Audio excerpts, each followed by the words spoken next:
As teachers, we know that missing days is never easy and can be very overwhelming. So, we're going to share some tips and advice on how to set your classroom up for success even when you're not there. That's all coming up next on this episode of Some Shenanigans.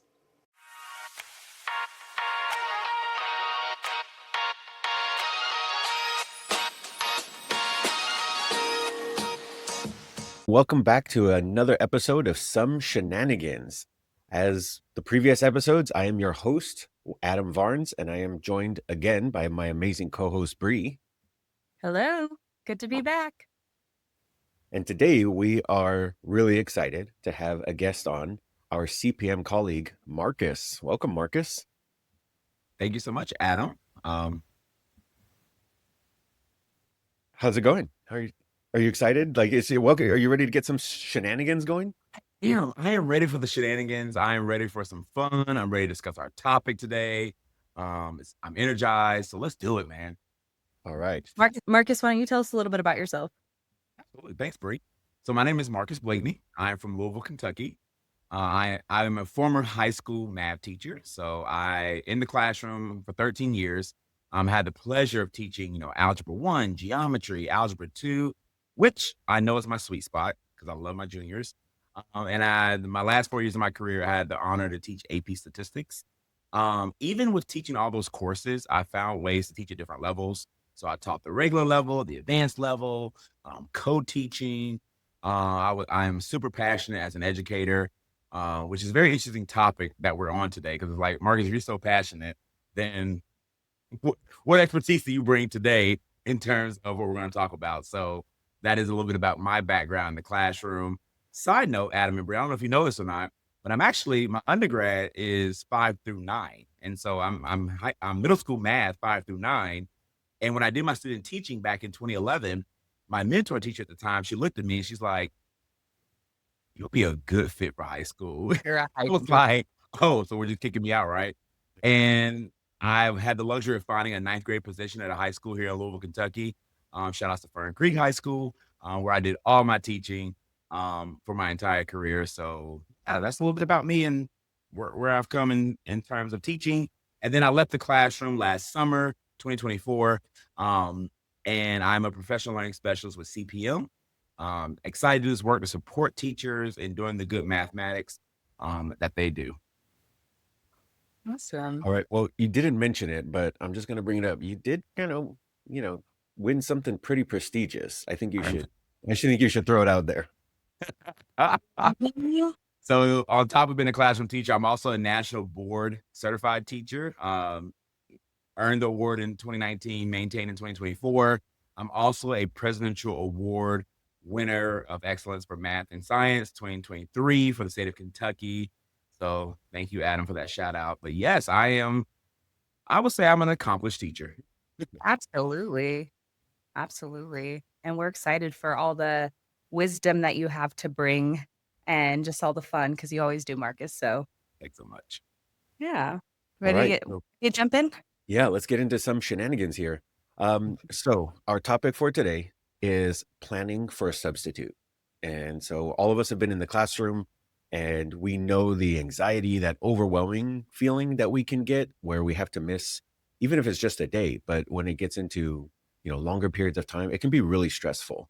So in today's episode, we're going to share some tips and advice about kind of what are some things that we did in the classroom that we found were productive and helpful as we prepare for a substitute. So, Bree and Marcus, I guess like just some opening thoughts. Like, what are some things when we say planning for a sub? Like, what are some, I don't know, feelings or experiences or stories that it brings up when you were in the classroom?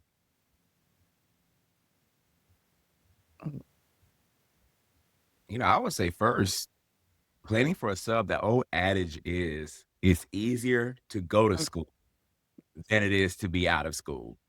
And I can't believe that we as educators, that's the mantra we live on because, we have personal time, we have sick time, we have emergency time to use, but we believe that it is easier just to go to work than to be out.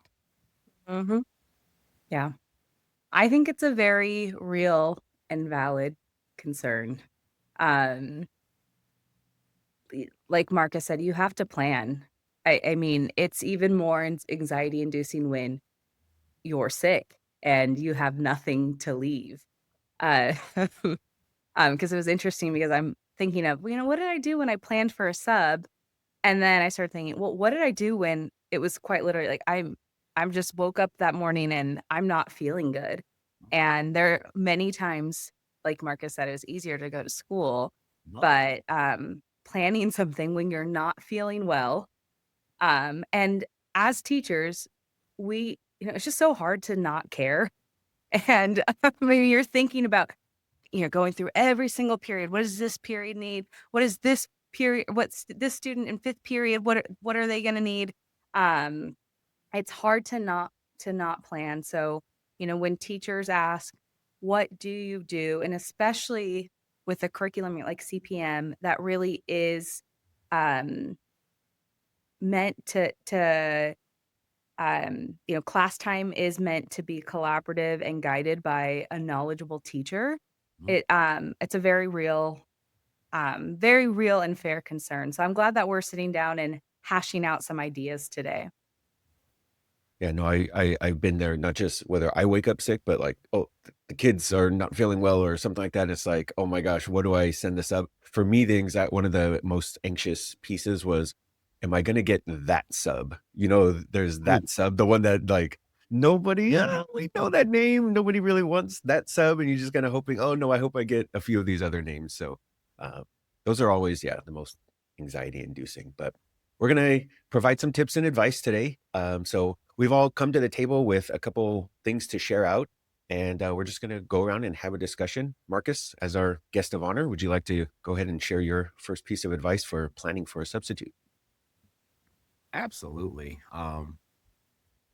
As you all were talking, it's like you talk about that sub or where will my kids be or who will have my students. Recently in education, if you can even find a sub, it might be your Yeah. colleague, it might be the English teacher, the history teacher, it might be a counselor in there. You don't know who's in your room, and nor is it your business because I'm sick. But what I do have control of, and my first tip is going to be using your learning management system.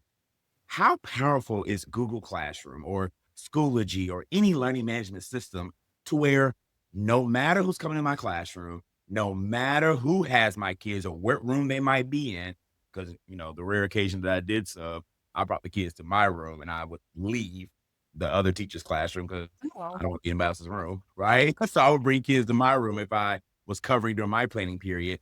But I would use Google Classroom. And the beauty about Google Classroom is this: you can create the assignment under the week or topic, right?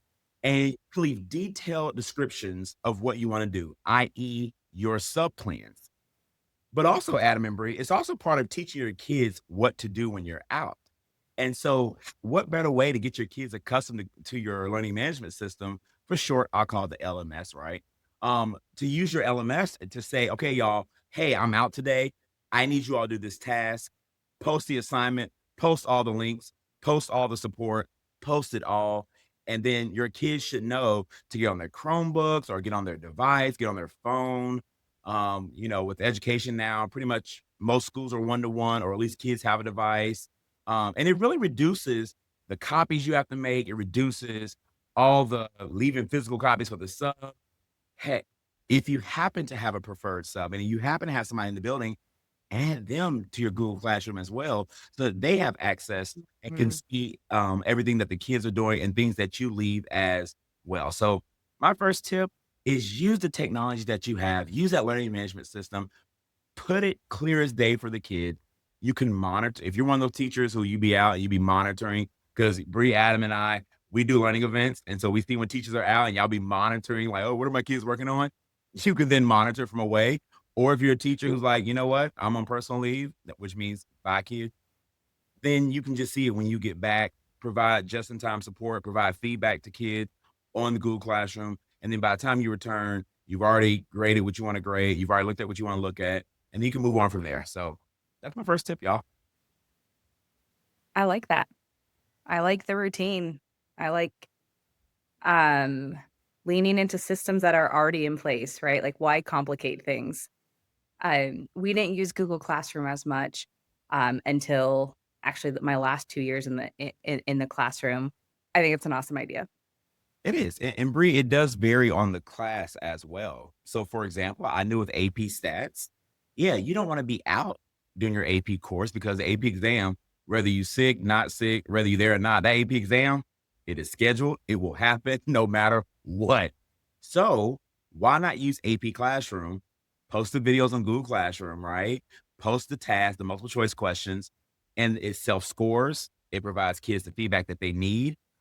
If you're a teacher who's like, oh my God, my pacing, provide activities that align there on your Google Classroom and use activities that can um, give kids feedback just in time. So yeah, even the assignments, the class, all those good things do play a role into what they're assigned and what I do on there. But at the end of the day, just like with anything in the classroom, tell your students, I'm going to be out. Let's practice what we do when I'm out. And then here's what we want to do. Because one thing I believe, educators, take your personal time, right? If you're going to take your professional leave, you deserve it as well. And those students will be just fine with or without you there in the classroom. Well, I'm going Well, to piggyback off of your idea of using the LMS, Marcus. And one of my pieces of advice for planning for a substitute is to just have appropriate activities ready to go for your sub. So what do I mean by appropriate? First thing that comes to mind is little to no prep for your sub, right? Your sub should be able to just come in and just run what you have. Your students, like you said, Marcus, your students should know already what the process is, what the format is, where to go, things like that. Um, I also think the activity that you have planned you should try to plan for something that you think will actually take longer than the period, right? So if your period's 55 minutes, plan for a 65, 75 minute or time frame for students to get the activities done. It just leaves that wiggle room. So those students that do finish early, right, or tend to finish early, at least they have, a little bit more on the back end to work on. Um, and then this idea of we talked about that anxiety, right? When we wake up the morning of and we're not feeling good or something comes up. I also think it might be a good idea in your LMS to just have activities already set to go. So yeah. it could be less stressful if you just had a bank of, let's say, 5 activities. So, okay, these are my 5 quote unquote, pre-planned days. So if I'm out, boom, I can just pull that from here, throw it on the LMS, and students are ready to go. So that would kind of be my first piece of advice as well, is just using appropriate activities for those times when you're gone. And, Adam, I think about appropriate activities. Like there are just certain things in a math classroom. So we're thinking about our middle school friends, we're thinking about our high school friends, heck, we're thinking about our elementary friends. If I'm a middle school teacher, proportional reasoning. No matter if you're sixth grade, seventh grade, eighth grade, throw some proportions out there. They can always use the support. If I'm an algebra teacher, solving multi-step equations, linear equations, right? One variable equations. If I'm a geometry teacher, angle relationships, ACT, SAT prep, those are always guaranteed things. No matter where you are in the school year, that bank is ready to go. Post it on there, and it'll be meaningful for the kids and applicable to whatever they're doing, no matter where in the school year it falls, September, December, February, or May, because we can always use help solving equations, can't we? Yep. Right. Right. So kind of similarly in a CPM class, one of the things that I would do if I had zero prep time, and needed to leave something with very minimal support is I would assign the closure problems, Mm, because they are spiraled. And of course, there's going to be those chapter closure problems. And there are going to be some that students may, if we're earlier in the chapter, there are probably going to be some that they haven't seen yet. mhm, But there's enough spiral in there that they can get through a good amount of them. mhm, The answers are in there, so they get some feedback. Um, and then I would have students kind of write me a little note, I guess like an exit pass, which is one of my tips I'll talk about in a little bit. But what is something that you understood today? What was a problem that you struggled with? mhm. Just just to hear from them in terms of where they were at with those problems. So, yeah. Well, I guess I can jump into my first tip, which I think actually piggybacks off Adam's pretty well. Well, both of yours pretty well.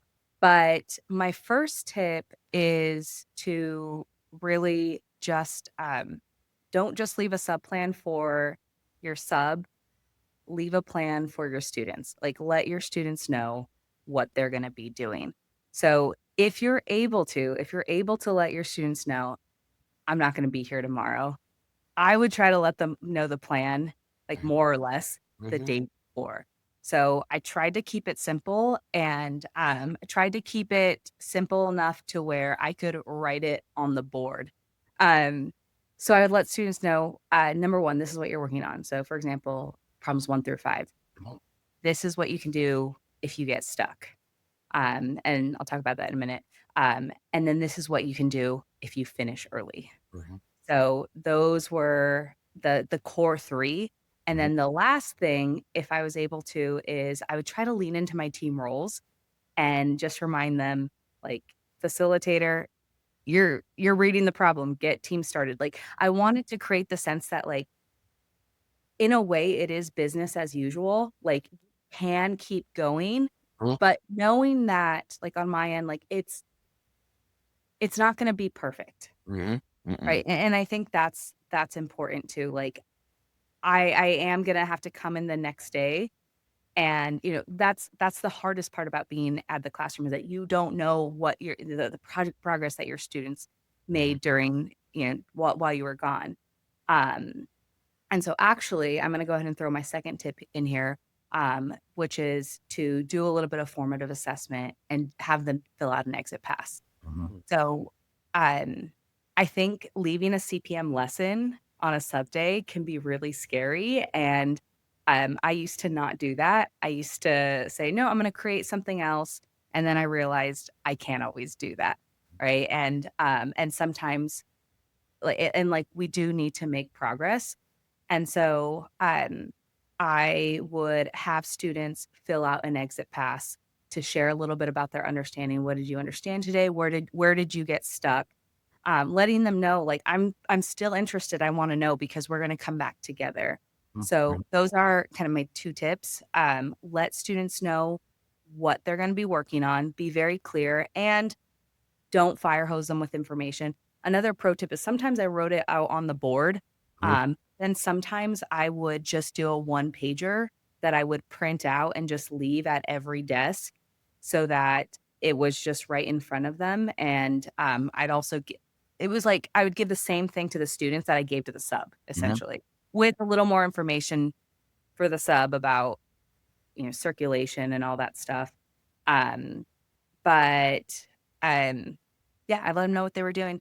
And then in terms of getting stuck, one thing I like to do was, I like to, 1, give the sub their, pocket questions so that they could circulate, and I let them know in the sub plans, like, that's gonna be your primary role, is you're gonna be circulating to keep these teams moving along as much as possible. And then the other thing I like to do too is I like to do hint cards. And so I would create hint cards that were primarily pocket questions.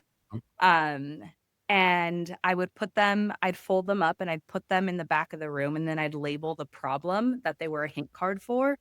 And so teams knew that if they got stuck on problem number 3, they'd pick up Mhm. the problem number 3 hint card. And then sometimes it provided something other than a pocket question, maybe a different representation, maybe, other information. But I like to let them know, like, okay, if the expectation is you're gonna keep moving forward, Mhm. I'm gonna provide support in the way I can. So those are just some of the things that I did to try to keep a CPM lesson moving forward.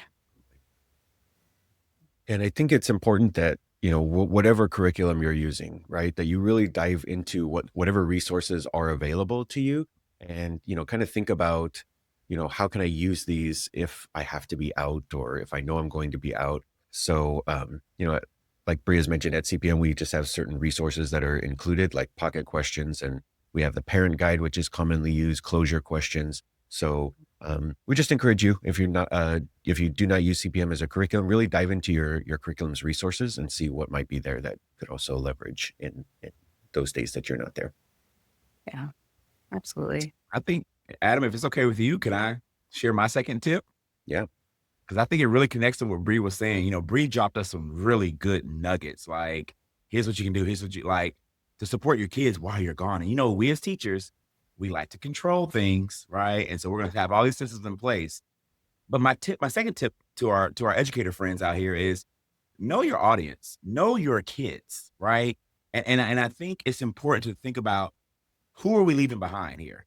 So if we got our AP kids, we know they're motivated to do those things, right? And so, Bree, I'm gonna leave those hint questions. I'm gonna leave those answer keys where they're gonna want to check their answers at the last 10 minutes of class, right? I don't know if you all use a software to connect with your kids, but I was a big firm believer of Remind. Did y'all use Remind Oh, or yeah, any of absolutely. Okay, Remind 101, I think it was what it was called. And I would have certain students in my sub notes where I'll be like, "Hey, Bree's in charge of first period, Adam's in charge of second period," and I would write them on Remind and say, "Hey, here's the answer key. Make sure the sub passes it out the last 10 minutes of class." Like I would have little Blakeneys run around the classroom facilitating things. But on some shenanigans, can we be real, real quick? Can we Let's get do it. real? Let's get real. There are also students who ain't gonna do nothing while you're gone. Go work. They're not gonna work hard. They're just, I say it all the time, team. They just don't, right? So for those days, Adam, I'm gonna tap into my resources. I'm gonna use my parent guide. I'm gonna print off my parent guide and I'm gonna give it to the kid. They may do it, they may not do it. And you know what? That's Mm, fine, too, right? Certain kids have a relationship with their teacher. They work for you. They ain't gonna work without you. You know what I'm saying? And so know your audience of kids. And if you know your students, and we support teachers who have high truancy, or not truancy, but have high absenteeism, or students who lack the motivation to do work. And so I'm not going to stress myself out to make these elaborate plans for my students who I know may not be at school, who might cut, who might just be having a Netflix day in my classroom. But I'm going to leave them something, Adam, where it's like, you know what? Here are the review, in the CPM curriculum, we have our review and preview or reflection and practice questions. You know what? I'm going to leave those questions for those kids where it's still meaningful, it's still rigorous, it's still on grade level. If they do it, great. That is a win for them. If they don't do it, I'll be back in 1 day, 2 days, heck, sometimes 3 days, depending on what I got going on in my life. And so I really encourage our teachers to think about the students who you are planning your sub plans for. And if you know the students are motivated, I love what Bree said. Do that for them and they will rock it out. But if you know your kids ain't gonna do nothing, provide materials that your curriculum supports where it's still meaningful. You still, in education, we always say CYA, still cover your rear end, right? Where they still have a task, because if something goes down in your classroom while you're gone, the first thing your admin is going to ask you is, well, what are they supposed to be working on? Well, they have this rigorous task that's on grade level. That is what they're supposed to be doing.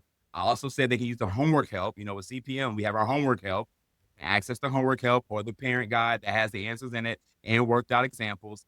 And so I really encourage our friends to do that. I know with my AP kids, AP classroom was a huge savior for me.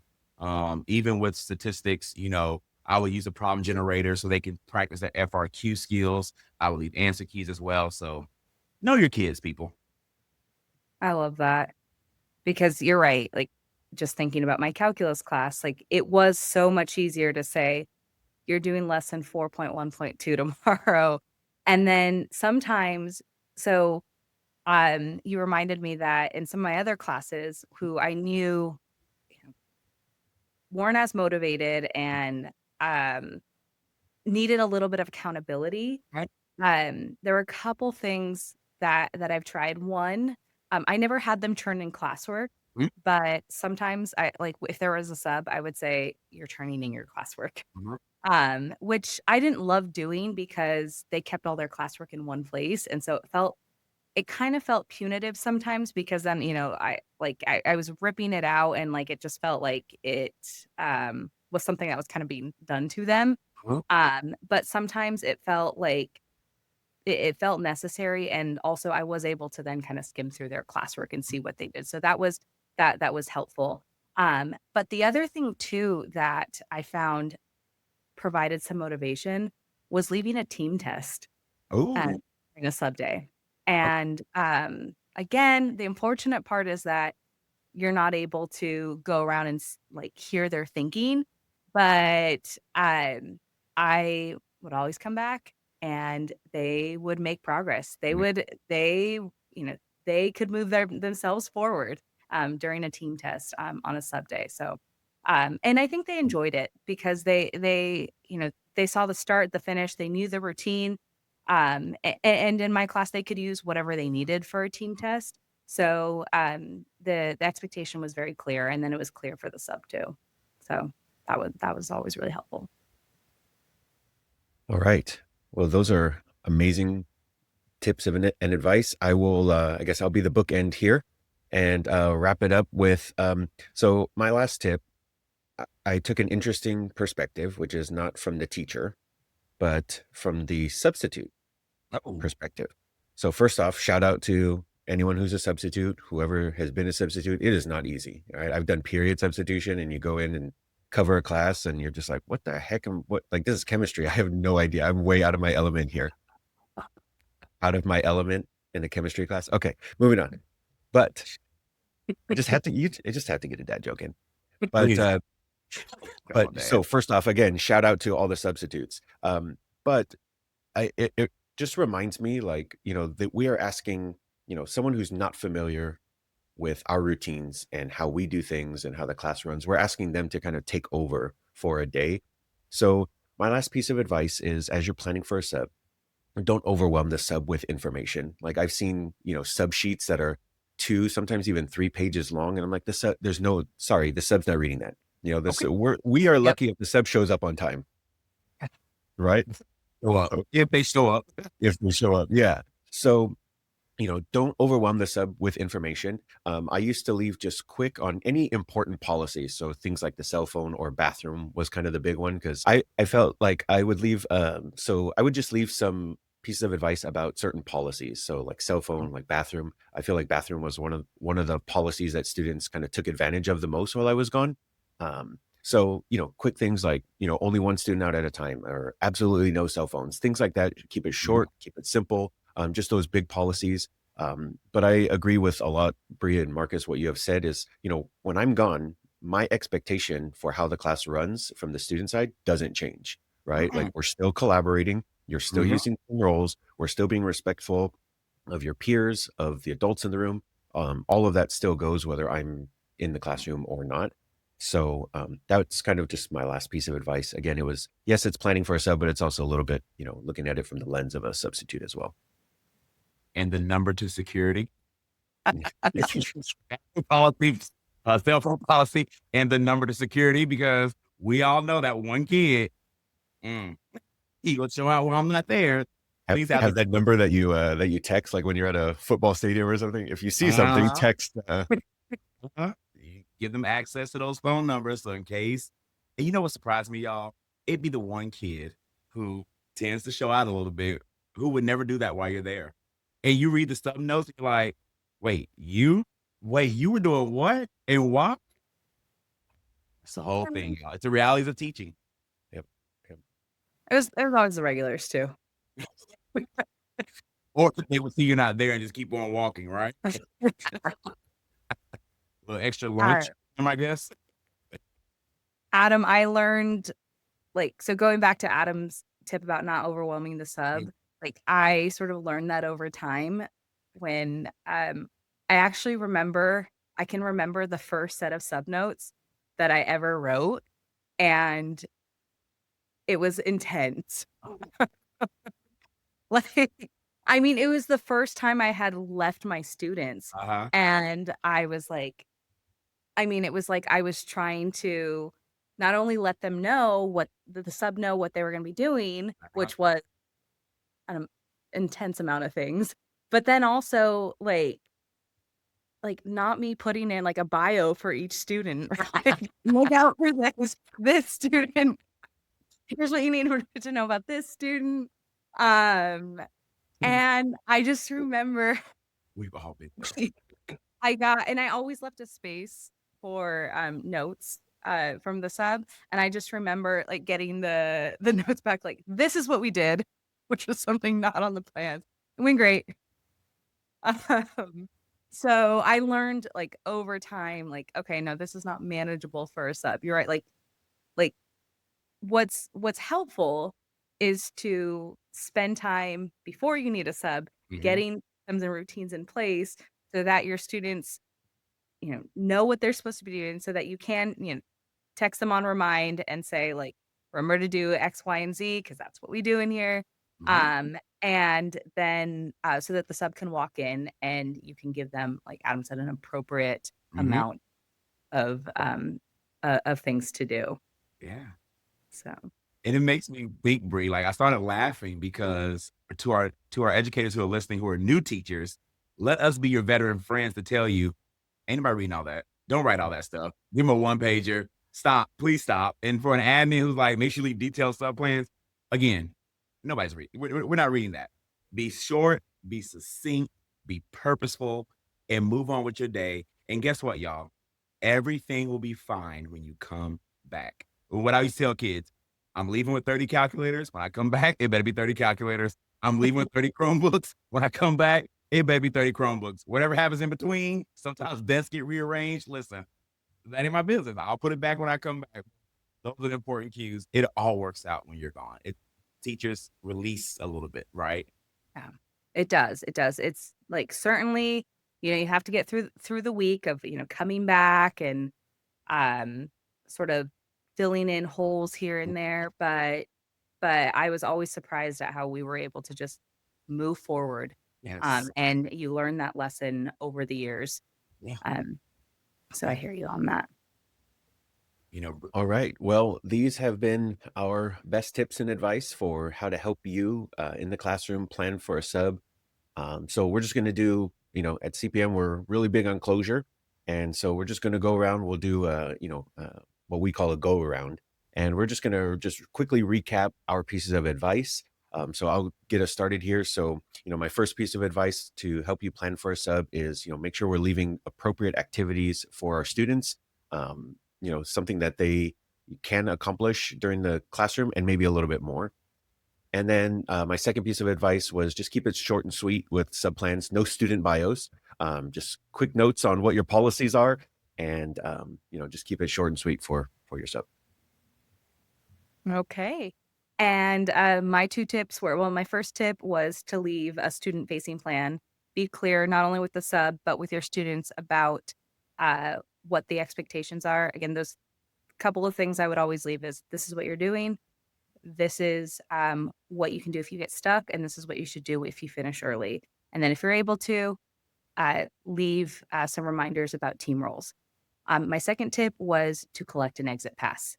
If you're not in class, to be able to see what students are making progress on, where they're getting stuck, give them a chance to tell you through an exit pass. It's easy to just quickly skim through it the next morning. That'll help you to then like move on with your next lesson the following day.